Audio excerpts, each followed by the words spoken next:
Amazon Prime Video vient de nous drop des leaks pour la saison 2 d'Has-Been Hotel. Et laissez-moi vous dire un truc, chaque plan, chaque expression, chaque détail est un indice narratif planqué qui pourrait complètement retourner la table.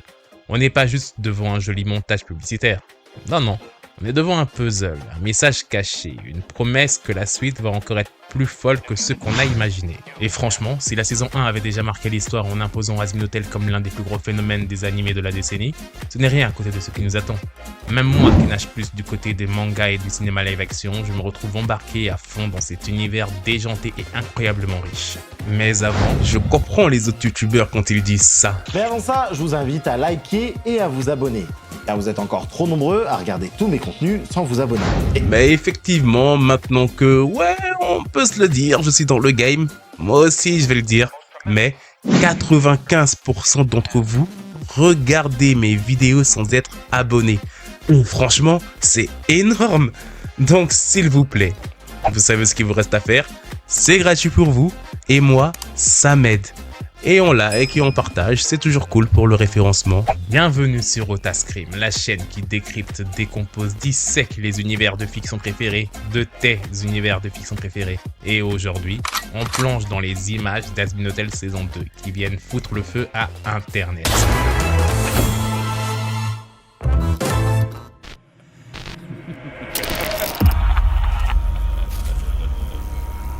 L'un des premiers leaks qui m'a littéralement retourné le cerveau, c'est celui de Serpentius sous sa forme angélique.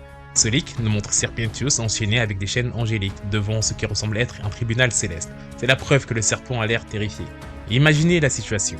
Ce mec vient d'arriver au paradis après s'être sacrifié héroïquement contre Adam. Il s'attend probablement à recevoir une médaille, un cocktail de bienvenue, et au lieu de ça, bam, on l'enchaîne comme un criminel de guerre devant une configuration encapuchonnée qui le juge. Et le truc encore plus dingue, c'est qu'on voit un deuxième leak où Serpentius se balade avec Abel. Lui, le fils d'Adam, le premier meurtrier de l'histoire biblique.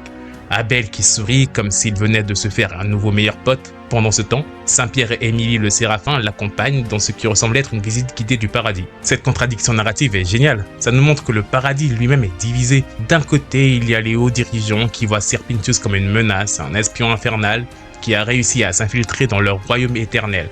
Et de l'autre, vous avez Émilie et Adèle qui représentent eux une vraie volonté de bonté et d'accueillir un ancien démon à bras ouverts. Or, Émilie, qui mériterait une vidéo dédiée, est censée être un séraphin à part entière. Et petit rappel pour ceux qui ne savent pas ce qu'est un séraphin c'est le soldat direct de Dieu, du grand Magnéto lui-même. Pendant ce temps, on rentre dans du lourd. Lucifer et Alastor en face à face. Et putain, l'atmosphère est tellement tendue qu'on pourrait la découper avec un couteau.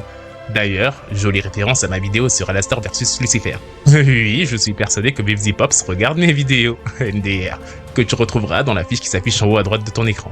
Alastor tient son micro brisé, recollé avec des petites coutures vertes, comme s'il essayait désespérément de masquer sa défaite face à Adam.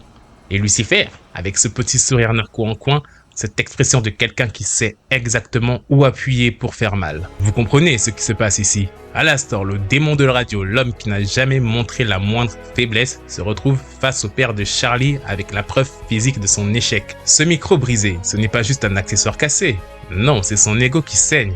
Et Lucifer, avec sa perspicacité diabolique, va probablement s'en servir pour humilier Alastor devant tout le monde. Et imaginez la scène, Lucifer qui balance des vacheries à Alastor avec ce ton condescendant que seuls les pères de famille peuvent maîtriser.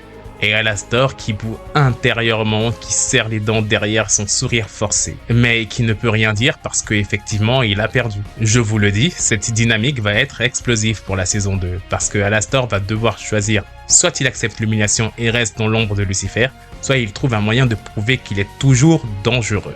Et connaissant notre cher démon de la radio, je parie qu'il va choisir la deuxième option. Et voilà qu'on découvre Baxter, ce personnage que Bivzy Pops a failli supprimer complètement de la série et qui fait maintenant son grand retour comme le nouveau scientifique fou de l'hôtel. L'image nous le montre avec Charlie et Nefty et déjà on sent que quelque chose ne va pas avec lui. Et en plus, regardez bien, mais Nefty tient ce qui ressemble à une boule de poils remplie de plumes.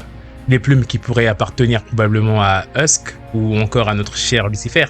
Cette petite psychopathe a littéralement fait une collection de plumes de ses amis et elle présente ça à Baxter comme si c'était un cadeau de bienvenue. Quant à Baxter, lui va sûrement représenter le contraste parfait avec Serpentius. Là où Serpentius était chaotique mais attachant, Baxter semble plus calculateur et plus froid, et il va apporter une nouvelle dynamique scientifique à l'hôtel mais avec des approches complètement différentes. Et dans les leaks, nous retrouvons aussi Vox. D'abord, on le voit avec Charlie qui a l'air nerveuse comme jamais, puis on le voit dans son dirigeable qui diffuse la question « Charlie est-elle une dictatrice ?» Ce qui colle encore une fois avec ma vidéo sur Charlie que tu retrouveras dans la fiche qui s'affiche en haut à droite de ton écran. Et rendez-vous compte du génie diabolique de cette stratégie. D'abord, Vox débarque à l'hôtel probablement pour proposer un marché avec Charlie. Peut-être il veut faire une alliance avec elle pour récupérer des informations sur Alastor, ou même offrir ses services médiatiques pour promouvoir l'hôtel. Et Charlie, dans sa naïveté, refuse probablement parce qu'elle ne fait pas confiance aux Overlords. Alors Vox pourrait lancer une campagne de diffamation massive contre Charlie. Il utiliserait tout son empire médiatique pour retourner l'opinion publique infernale contre la princesse. Et le terme dictateur est parfaitement choisi, parce qu'après les événements de la saison 1, Charlie n'est plus la princesse innocente que personne ne prend au sérieux. Elle a mené une rébellion contre le paradis, elle a défié l'ordre établi et a causé la mort d'Adam. Pour les démons qui profitaient du système actuel, Charlie représente maintenant une menace existentielle. Et Vox pourrait capitaliser sur cette peur, transformant la libératrice en oppresseur potentiel. Quant au leak de Lutz, il m'a donné des frissons. On la voit dans ce qui ressemble être son bureau complètement dévasté, avec des papiers partout et cette expression de rage pure sur son visage. Et regardez bien, elle a maintenant une prothèse au niveau du bras, ce qui remplace celui que Becky lui a arraché. Cette scène nous raconte l'histoire d'une femme brisée par la perte d'Adam. Adam n'était pas juste son commandant, c'était probablement sa figure paternelle, son mentor et peut-être même plus, qui sait. Et maintenant qu'il est mort, Lutz se retrouve seul avec sa rage et sa soif de vengeance. Ses papiers éparpillés, c'est probablement Lutz qui cherche désespérément un précédent, une règle, n'importe quoi qui pourrait justifier sa vengeance contre Charlie et l'hôtel. Elle fouille dans les archives célestes pour trouver une faille légale qui lui permettrait de lancer une nouvelle extermination. Et cette prothèse, ce n'est pas juste un remplacement fonctionnel, c'est un rappel constant de sa défaite. Chaque fois qu'elle bouge ce bras, elle se souvient de Veggie, elle se souvient de sa chute, elle se souvient qu'elle a échoué à protéger Adam. Cette prothèse va devenir le symbole de sa transformation en véritable antagoniste. Et enfin, le leak Davy nous montre les 3 Overlords dans ce qui ressemble être une chanson. Et connaissant Hazbin Hotel, ça va probablement être leur grand numéro spectacle musical où ils exposent leur plan machiavélique pour la saison 2. Et regardez bien leur expression. Vox a cette confiance arrogante de quelqu'un qui tient le bon bout. Valentino semble plus agressif que jamais, probablement énervé par les événements de la saison 1 avec Angel Dust. Et Velvet, elle a ce petit sourire calculateur qui nous dit qu'elle prépare quelque chose de vraiment tordu.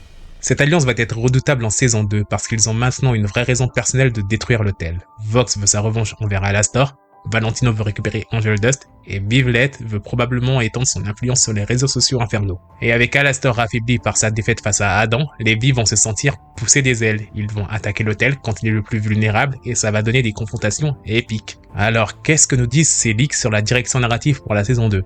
Eh ben les gars, tout va changer. D'abord, on va avoir une guerre sur 3 fronts. Au paradis, Serpentius va déclencher une crise existentielle qui va diviser les anges entre protagonistes et conservateurs. En enfer, Charlie va devoir faire face à une campagne de diffamation orchestrée par Vox et tous ses agents. Et enfin, Lutz va préparer sa vengeance avec l'aide de probablement Lilith, qu'on a vu en fin de saison 1. Ensuite, les dynamiques de pouvoir vont complètement s'inverser. Alastor n'est plus l'homme mystérieux et tout-puissant qu'il était, c'est maintenant un démon blessé dans son orgueil.